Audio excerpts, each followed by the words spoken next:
Olá! Morar em uma comunidade carente é um desafio diário, seja para conquistar oportunidade de trabalho, para reconhecimento de instituições ou para driblar a violência. Por isso, iniciativas que levam o protagonismo para comunidades muda a vida das pessoas. Para tratar desse protagonismo, o Ideias e Debates de hoje recebe uma das responsáveis pela gestão de projetos do Instituto Brasileiro de Estudos e Apoio Comunitário, Flávia Kohlschreiber. Vamos já começando a corrigindo a forma com que eu falei seu sobrenome. Tá perfeito. Até a paradinha ficou ótimo. É isso aí. Recebemos também uma das voluntárias da ação que ocorre em Parelheiros, na zona sul de São Paulo, a Sil Saguira. A Sil também é bióloga da Unifesp e sai lá da sua casa para fazer esse trabalho voluntário lá no extremo sul de São Paulo. Seja bem-vinda, Sil. Muito obrigada, olá. A gente recebe também a Rafaela Nunes, que é uma mãe mobilizadora, uma das mães que faz parte aí do projeto em Parelheiros. Seja bem-vinda, Rafa. Obrigada, é um prazer estar aqui compartilhando um pouco das nossas experiências e da atuação aqui no território de Parelheiras. Eu queria começar essa conversa antes de contextualizar o que é o IBEAC, eu queria pedir para o Braga soltar o vídeo de vocês. Só um trechinho para a gente mostrar aí para o pessoal como é que é o projeto, como é que está, quem são as pessoas que vocês ajudam com esse projeto.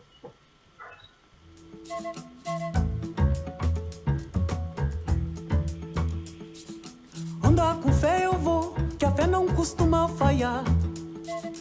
Andar com fé eu vou, que a fé não costuma falhar. O Centro de Excelência em Primeira Infância é uma causa, a causa de cuidar com excelência da primeira infância a partir da barriga. E esse cuidado é com excelência. Esse projeto nasce em 2017, numa parceria entre o IBEAC e o CPCD, cujo educador popular Tião Rocha é presidente, e nos provoca a pensar esse cuidado a partir do ditado africano que diz que é preciso toda uma aldeia para cuidar e educar as crianças. A nossa ideia é sempre buscar o melhor para a nossa comunidade, né? Como que a gente faz esse bairro, esse lugar, o melhor espaço para se nascer, para se crescer, para se viver. Eu me apaixonei pelo projeto, eu falava, eu queria ter isso na minha gestação e agora eu quero fazer isso com as outras gestantes, eu quero estar passando isso, esse cuidado. A minha filha é como se ela tivesse várias madrinhas, muito bem recebida, muito bem acolhida. Nós estamos na região de Parelheiros, atuando em 6 comunidades e dentro dessas comunidades a gente tem desenvolvido várias ações. É pensado desde a gestação até o parto e um pouquinho depois do parto, pensando na primeira e primeiríssima infância. Esse cuidado que envolve toda a comunidade, então até em ações como brincadeiras nas ruas.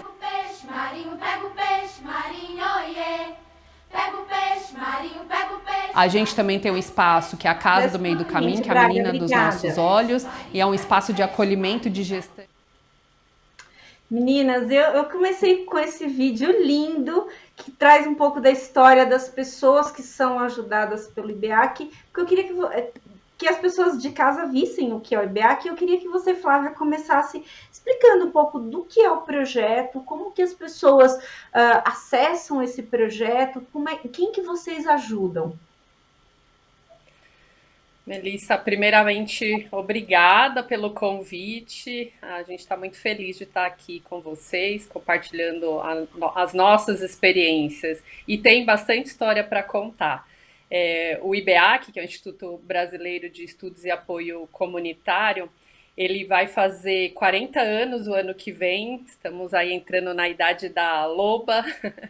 E há quase 40 anos atuando com a garantia de direitos humanos, né? Então, tem uma trajetória grande, longa e de muita transparência e cuidado do Instituto para trabalhar essa questão da garantia dos direitos humanos, atuando no fortalecimento dessa cultura e também nessa cidadania participativa e solidária com esse processo de transformar comunidades e territórios.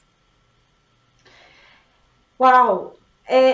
Eu queria saber, Silvia, como que você resolveu contribuir com os projetos do IBEAC? Como é que você, uma bióloga que faz parte do serviço público, que está ali ativa no serviço público, resolveu sair da sua zona de conforto para ajudar as pessoas que moram no extremo da cidade? Melissa, muito obrigada pela apresentação e pelo convite. É uma grande honra poder, de alguma forma, dizer que eu faço parte do IBEAC, mesmo que seja à distância. Porque eu conheci o IBEAC no meio da pandemia. E, na verdade, foi esse momento de grande desafio de toda a comunidade, principalmente a área acadêmica aqui na Unifesp, foi quando eu conheci a Flávia, por intermédio de uma outra colega, e naquele momento ficou muito claro para mim que sim, eu precisava sair da minha zona de conforto, não só por uma questão da pandemia, mas de ter um olhar diferente, de levar a ciência para as pessoas. Então, eu já tenho, eu tenho construído uma parte de divulgação científica aqui na Unifesp, e aí a pandemia ela acelerou essa necessidade da gente levar ciência para as pessoas. Mas não é um levar ciência, eu, cientista, venho aqui te ensinar. Não é isso, né? Porque uma das coisas que a gente não usa na divulgação científica é, por exemplo, a palavra leigo ou leiga. O que a gente usa, e é a divulgação científica que eu trago aqui, de alguns treinamentos que eu já fiz fora, é o engajamento de público. E quando eu conheci o IBEAC foi uma sintonia, porque é assim que o IBEAC trabalha. É assim que as mães mobilizadoras trabalham. Aqui na Unifesp eu tenho um projeto que é para estudantes de graduação e de pós-graduação, que vamos dizer que são os nossos mais jovens, mas a gente sabe da necessidade de incentivar as crianças a terem um contato mais íntimo com a ciência, né? É entre a idade de 6 e 8 anos que a criança começa a pensar naquela famosa frase, o que eu vou ser quando crescer, porque ela começa a ouvir sobre isso. E isso depende das opções que a gente dá para ela enquanto criança, né? Então, por que não uma criança pode querer ser astronauta? Mas a gente tem que incentivar nessa idade para que ela possa ter essa opção de ser uma mulher cientista, de ser um cientista. Por que não? Olha, realmente, é bem isso. Mas eu queria saber da Rafa, quem são vocês, mães mobilizadoras que abraçaram esse projeto e como que confiar num projeto que está chegando na quebrada. E eu falo isso porque eu também sou da região, eu sou do Grajaú, e aí, claro que a gente tem uma proximidade ali de saber do que está acontecendo, da realidade das pessoas. Queria saber como é que você resolveu, eu vou entrar nesse projeto, vamos ver qual é desse projeto.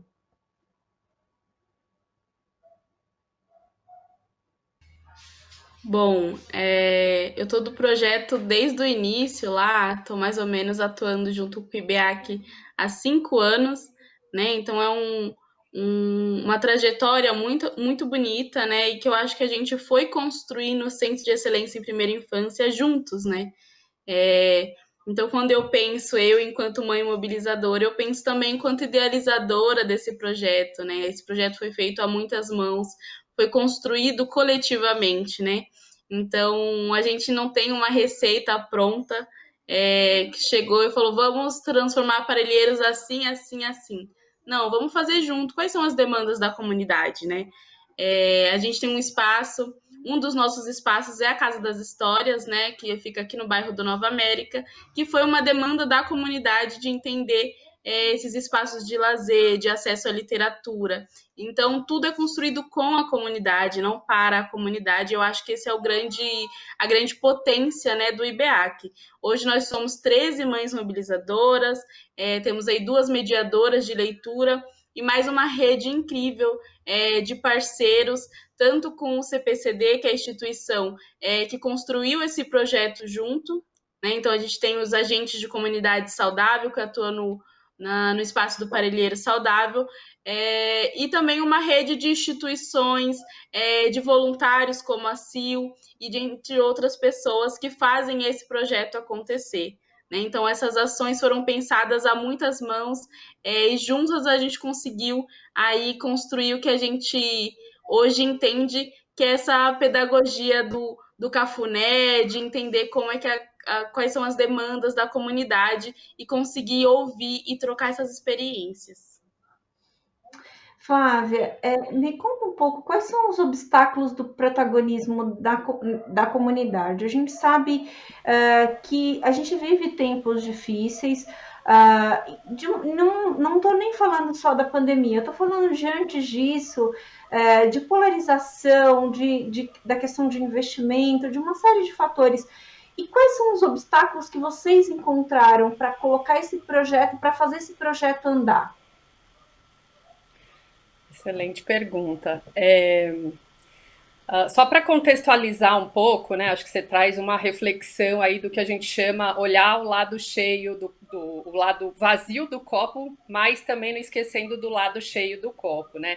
E o IBEAC, ele tem 40 anos, mas chegou em Parelheiros há 12 anos, né? A história começa com a gente se aproximando da unidade de saúde, na época eu era gerente da unidade de saúde, e junto com jovens, com adolescentes da região, a gente criou a primeira linha de atuação do IBEAC no território, nesse processo que a Rafa fala de fazer com, né, que é essa linha de garantia de literatura como direito e possibilidade de transformação. E na sequência vieram as outras linhas, né, essa que vocês assistiram o vídeo, que é o cuidado prioritário à primeira infância, desde a barriga, né, então a gente foca na primeira infância, e a outra linha de atuação, que é o incentivo e apoio ao empreendedorismo social e geração de renda.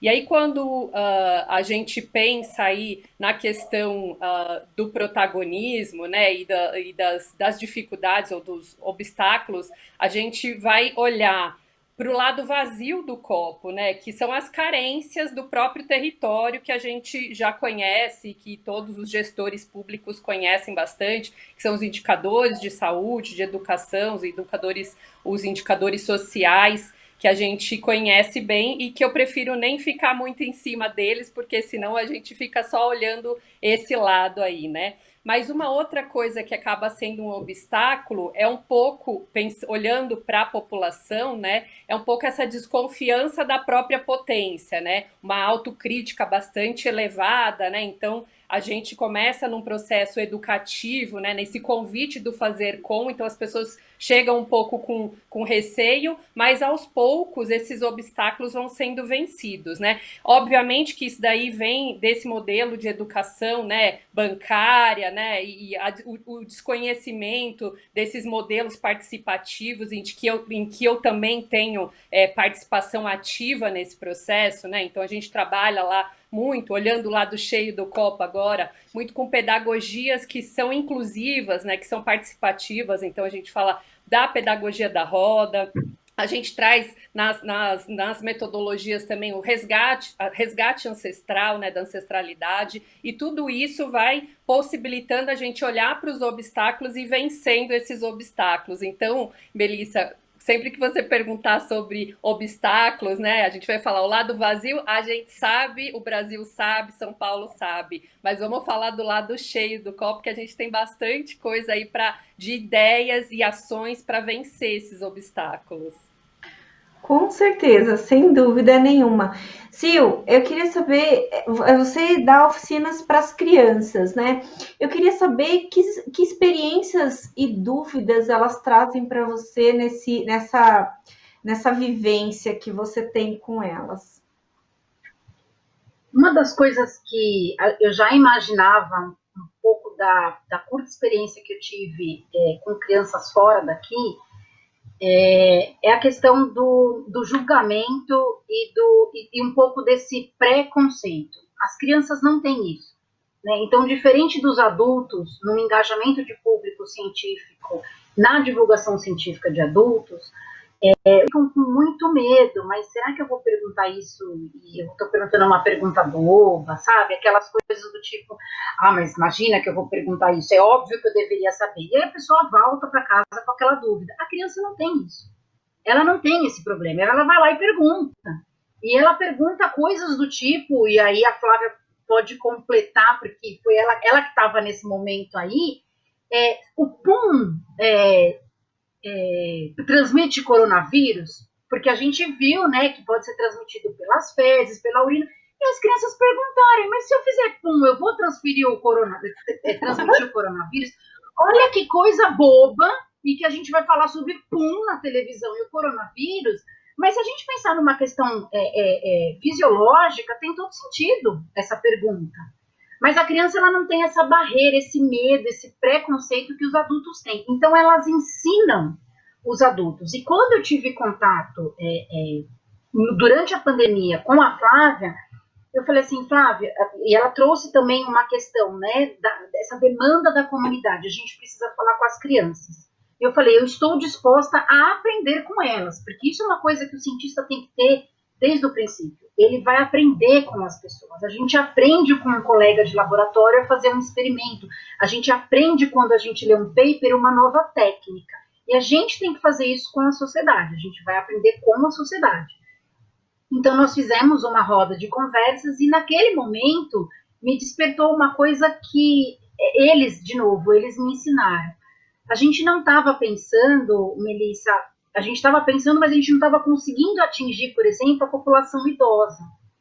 E foi naquele momento que criou-se o seguinte, os netos e netas é que vão conseguir falar com os avós e com as avós sobre o coronavírus. E aí elas começaram a gravar as vozes das crianças dizendo, vovô, vovó, preciso usar máscara. Olha, agora eu não posso comer bolo na sua casa, vamos ficar um pouquinho quieto, mas depois eu posso.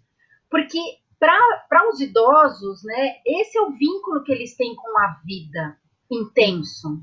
E isso promove o autocuidado, que foi o que a gente foi despertando em uma outra área que eu trabalho aqui na Unifesp, mas é todo um conjunto.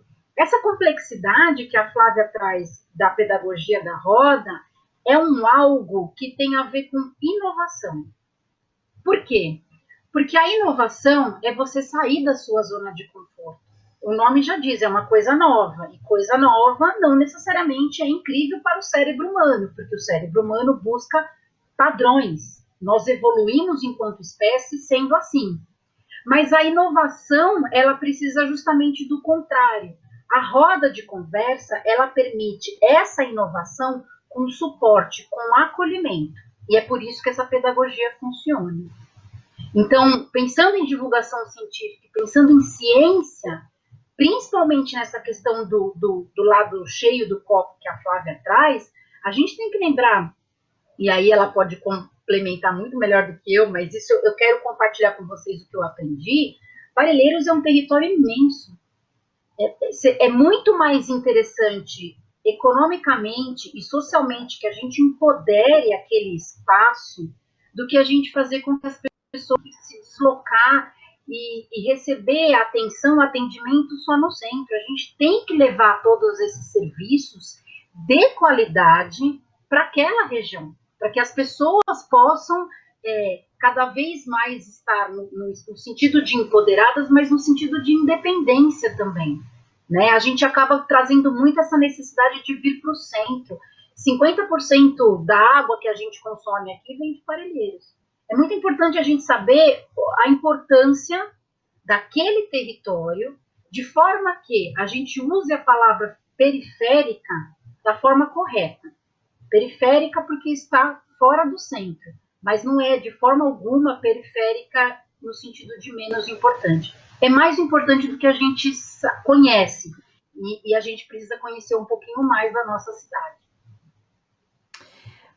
Rafa, você tem esse sentimento que a Sil acabou de falar, de que vocês têm ali um potencial enorme dentro de Parelheiros, dentro da periferia, e que só faltava olhar isso é um sentimento que também vinha de vocês, e completando essa questão, você já percebe as pessoas transformando o pensamento? E eu falo isso assim, até como eu falei de cadeira aí, porque eu vejo que muitas pessoas falam, aqui, quando a gente fala de um curso superior na periferia, as pessoas falam, não, mas isso está distante de mim, porque eu não tenho condição financeira. E, na verdade, fácil não é para ninguém, mas você pode ir atrás do seu objetivo. Você tem essa sensação, Rafa?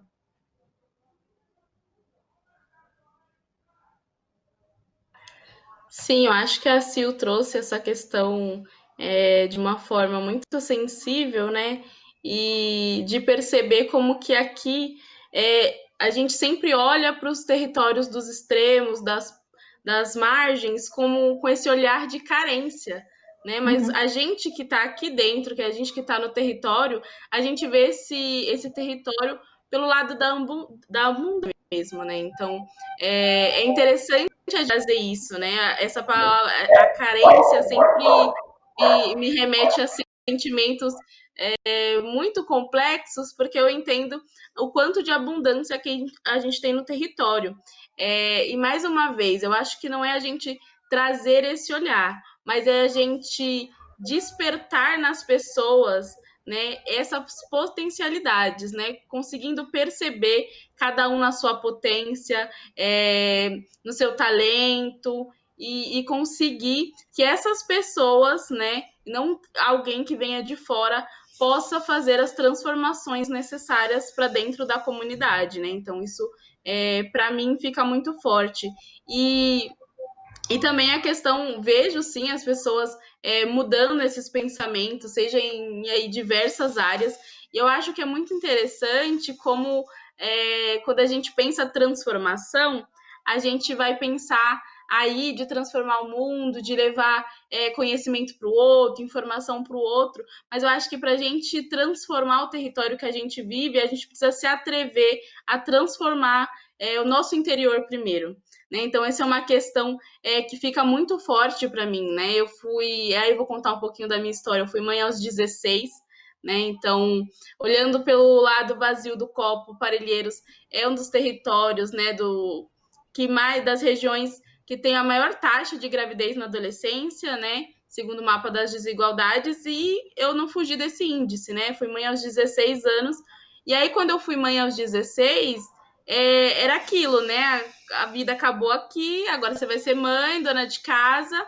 E aí é muito interessante como o coletivo, né, essa atuação social traz para a gente, desperta essa ânsia de olhar e ter novas perspectivas. Então, hoje, eu estou terminando a minha graduação, né? Eu estou me formando em pedagogia, né? Por acreditar que a educação é essa base, né, de transformação social. Então, é muito interessante, né, e é muito importante a gente perceber essa atuação social enquanto transformadora de pessoas, né, de indivíduos e do coletivo social, né? Então, a gente se transforma e nesse processo a gente transforma todo o nosso entorno também. Ávia, vocês já observaram esses frutos que a Rafa acabou de falar? Vocês já observaram eles crescendo aí? Eu sei que, eu imagino que as mães mobilizadoras é um grupo de destaque, é um grupo de mulheres que se destacaram nesse contexto. Mas vocês já observaram outros frutos aí crescendo nesse contato? Uma mudança de perspectiva entre os assistidos pelo IBEAC? Sim, sim. E só para complementar um pouco, complementar não, né? Refletir aí no que a Rafa trouxe. A Rafa é a própria evidência, né, desse fruto e evidência até antecipando o que o mundo está falando hoje, né, do empoderamento feminino, de quanto que as mulheres têm o poder de transformar e de fazer política de um jeito diferente, atuar de um jeito diferente. Então hoje, né, agora, durante a pandemia, muito mais, né? A gente tem escutado isso. Então, realmente, as mães mobilizadoras é um grupo de destaque, né? Pelo esse poder do feminino aí. Mas, obviamente, que a gente tem visto dentro dessas outras linhas de ação uma mudança muito interessante na questão do fortalecimento desses coletivos, né? Então, as mães mobilizadoras, a biblioteca, a cozinha de alimentação saudável, né? As mulheres amaras, né? O grupo do acolhida. Então, esse fortalecimento de como é importante viver em coletivo e a gente trabalhar com causas. A gente sempre brinca aí, trazendo o Tião Rocha, que é um dos nossos idealizadores aí desse projeto Centro de Excelência, mas um grande parceiro. Ele fala que a causa, né, o comandante é a causa, então a gente traz a causa.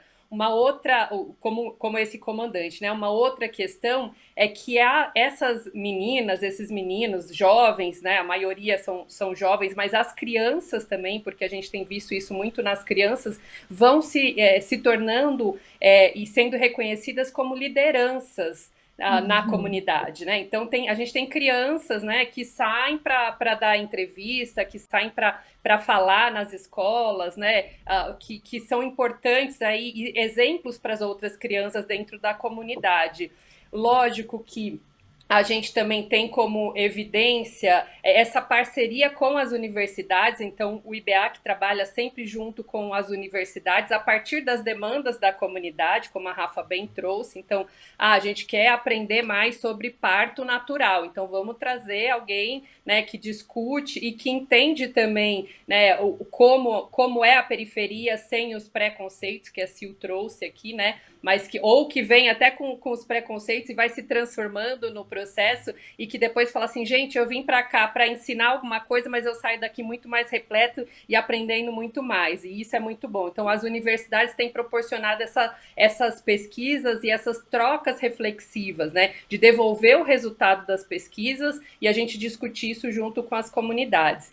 E a maior e acho que mais potente evidência são esses jovens, né, voltando para a escola e sendo potência dentro das escolas, voltando a estudar, indo, né, subindo aí os degraus, indo para o nível nas universidades, né, o nível superior, e sendo referências dentro dessas universidades, né? As meninas estão fazendo pedagogia, e tem um grupo grande fazendo pedagogia, e a gente sempre ouve as histórias assim, a professora lá trouxe um assunto, e a gente sempre tem que acabar levantando e contando da nossa experiência, e dando aula junto. Então isso, gente, chama impacto inspiracional, né? Então não é só o impacto social no território, transborda, a gente, né, eles têm inspirado a gente, né, enquanto time, aqui, equipe do IBEAC, a querer continuar. A princípio a gente falou, vamos ficar 10 anos em Parelheiros, e hoje a gente tem falado, vamos ficar 20, porque as demandas vão surgindo,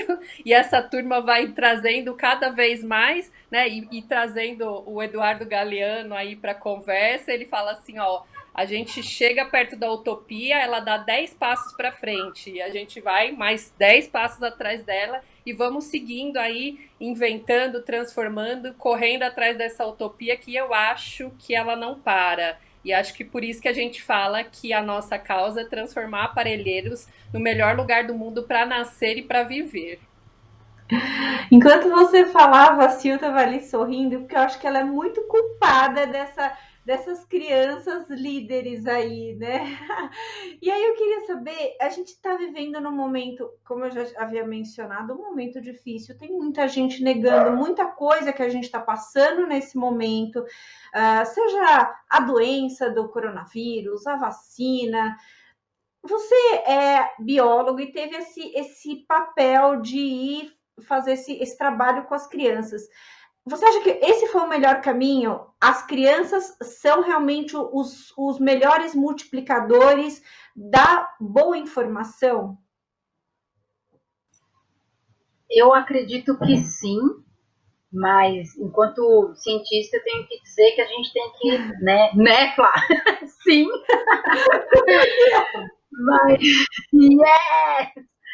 Mas enquanto cientista eu tenho que dizer, e aí eu tenho que fazer esse processo de autorreflexão, porque é muito comum o cientista e a cientista ficarem numa bolha.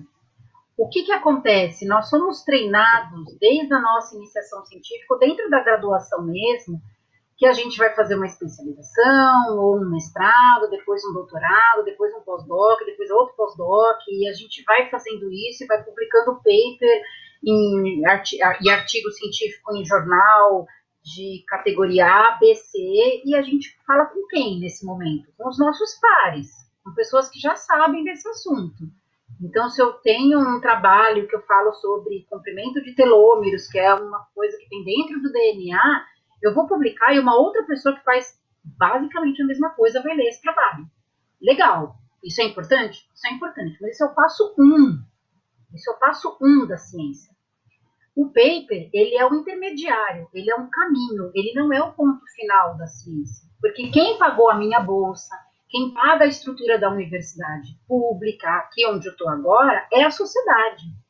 Então, eu devo, é o meu dever conversar com a sociedade e dizer assim, prestar contas. Olha, com a bolsa que você me pagou, eu fiz isso, aconteceu isso, impactou nisso e nisso.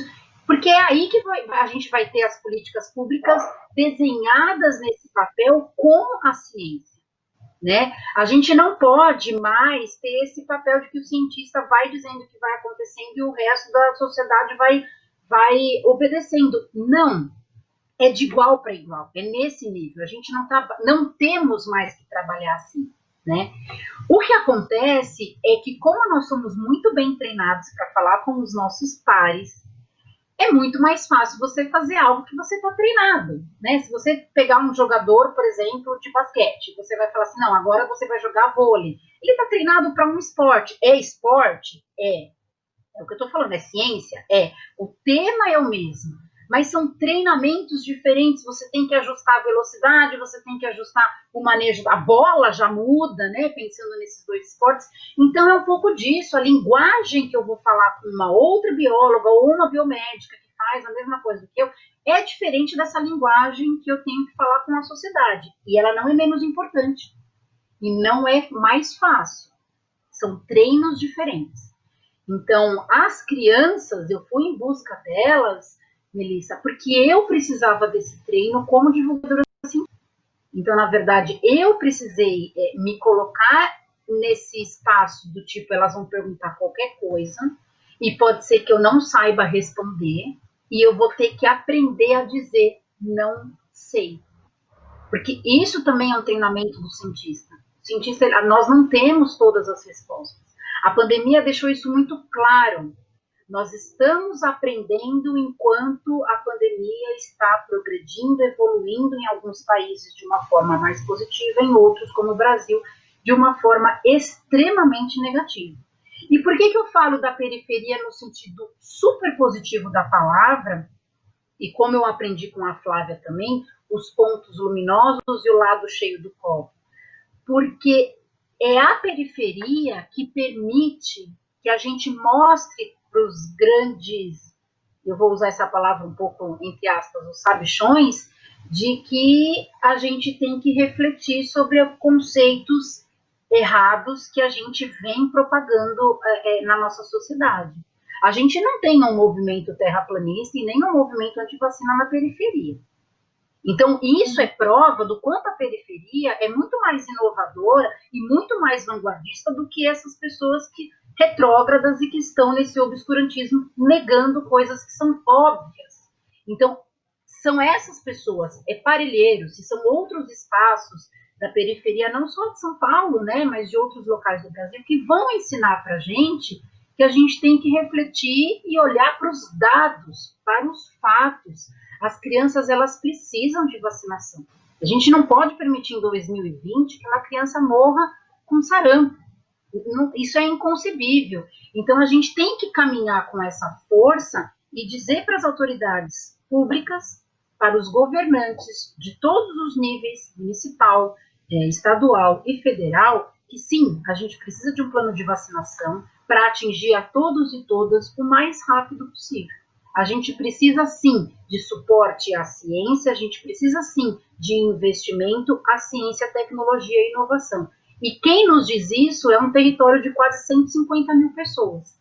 Então a gente não pode ignorar esse lugar de fala delas e deles, e a gente tem que dar o lugar de escuta. É muito importante que a gente escute esses espaços. Rafa, a gente sabe que Parelheiros está a 50 quilômetros do centro de São Paulo, ou seja, trabalhar no centro para um morador de Parelheiros não é fácil. É um distrito com 140 mil habitantes. Se a gente for comparar aí com uma cidade do interior, a gente pode dizer que é uma cidade média aí, equivale a uma cidade média do interior de São Paulo. Eu queria que você me falasse um pouco sobre quais as dificuldades de ser um morador de Parelheiros, mas eu queria também que você analisasse isso que a Sil falou, sobre a descentralização das oportunidades. A gente sabe que, como eu falei, sair de Parelheiros para ir até o centro trabalhar não é fácil. E quando a gente tem tudo ali à mão, você tem uma qualidade de vida, porque afinal de contas as pessoas moram em Parelheiros. Então, se as pessoas puderem ganhar o seu pão em Parelheiros, tem lá uma certa vantagem. Queria que você analisasse essa questão. Acho muito interessante, né, você pautar essa questão, porque eu acho que a gente sempre fala muito aqui no território que a gente quer tornar esse lugar o melhor para se viver, né? Então, como é que a gente faz isso, né? Como é que a gente vai construindo essa ideia e essas oportunidades, né? Como Flávia trouxe, de lado vazio do copo, a gente tá aí careca de saber, né? Então, que a gente, por exemplo, ir acordar às 4, 5 horas da manhã para ir para um emprego no centro da cidade, para ganhar um salário mínimo, e voltar somente para dormir praticamente no território, é uma situação difícil. Então, a gente, com essa atuação social, começando aí desde a primeira infância, né, a Sil trouxe muito essa questão de como trabalhar essa primeira infância, né, como é que essas sinapses mesmo, né, como é que as crianças vão construindo essas ideias, esses conceitos, desde pequenininhos, para que a gente possa não sair daqui para encontrar um lugar melhor, mas tornar esse lugar o melhor para a gente poder viver, né?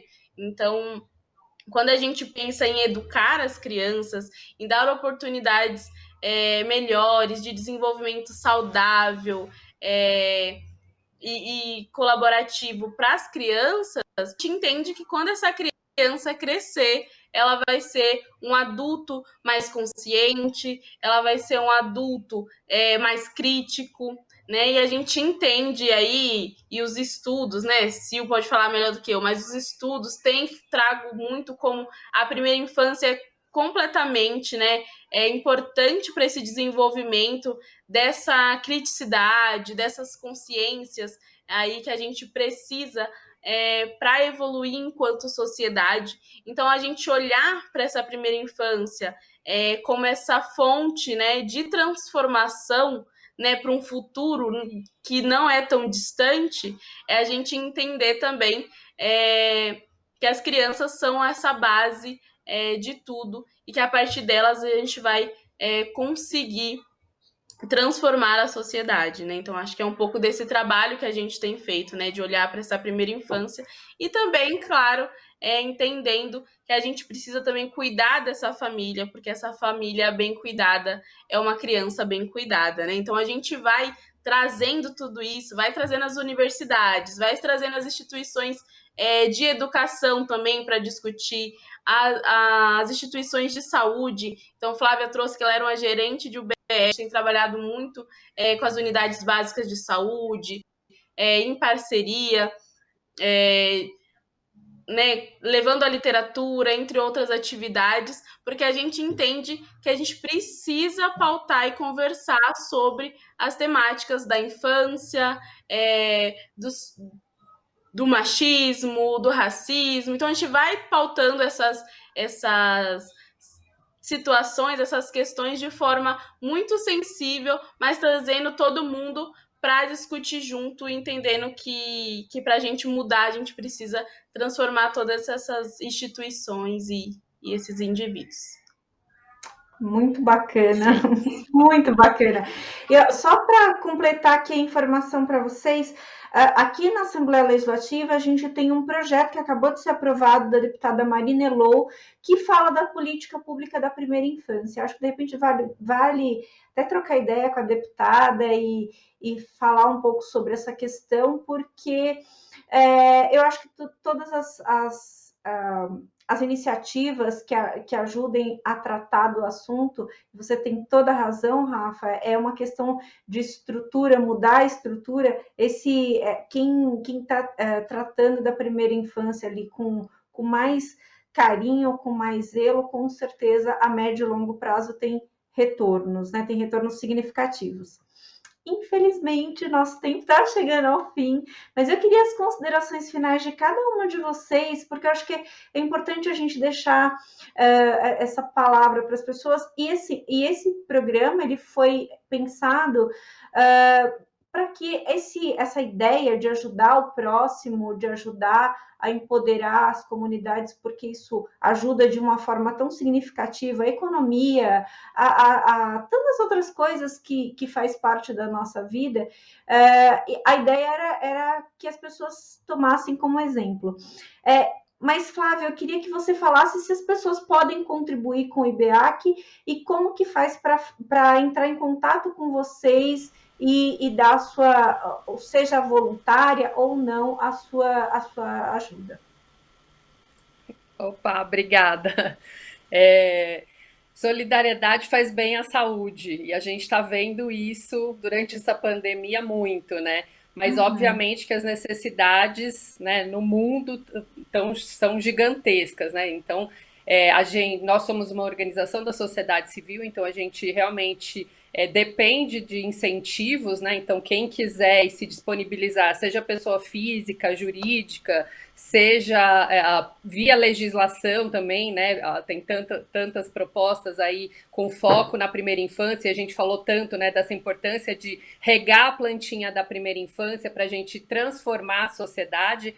Então é só entrar em contato, né, pelo canal do IBEAC mesmo, né, o site do IBEAC, tem os contatos de telefones também, www.ibeac.org.br, e a gente está disponível para conversar, e de portas abertas também para receber esses incentivos, e a gente está num trabalho exaustivo aí para garantir a manutenção desses projetos. A gente precisa, em especial esse projeto com a primeira infância. A gente sabe que tem bastante investimento aí governamental, mas a gente depende também do interesse dos próprios políticos a se aproximar. Então, sejam bem-vindos, vamos conversar, que a gente resolve tudo em roda de conversa aqui. Sil, por favor. Todos nós já fomos crianças, né? Uma coisa que é muito importante e que não precisa a gente ir longe para dizer o quanto esse projeto é necessário, é lembrar um pouquinho da nossa infância, né? Então, o cuidado com a primeira infância, com a gestante, com todo esse processo influencia no nosso neurodesenvolvimento, tá? Aí a Rafa falando sobre sinapse.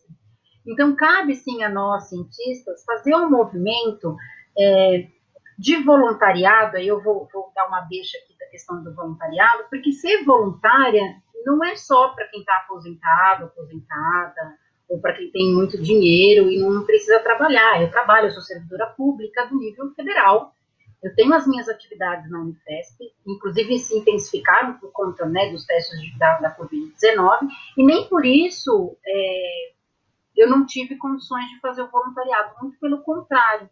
Foi ele que me deu essa base, como a Flávia acabou de falar, da importância da solidariedade, dessa interdependência, né? Nós estamos aqui conversando e tem pessoas que estão trabalhando, provendo a nossa luz, a nossa internet, e é importante que essas pessoas que a gente tenha essa percepção para, inclusive, ter um agradecimento para essas pessoas. Muitas pessoas que estão nos bastidores e que atuaram atuam, mas a pandemia mostrou que elas têm atuado e quão importante a gente pensar nesses bastidores. Ser voluntária, para mim, é também, pelo menos do IBEAC, é também um momento de eu dar o empoderamento para essas mulheres, para elas se perceberem e entenderem a importância delas e o papel delas na sociedade. Então, se eu posso deixar alguma palavra final, seria para todo mundo provar um pouquinho desse gostinho do que é ser um voluntário ou uma voluntária, que a gente cresce muito como ser humano, né? Então, fica aí as minhas palavras e agradecer vocês, que são incríveis. Imagina, a gente que agradece. Rafa, suas considerações finais, por favor.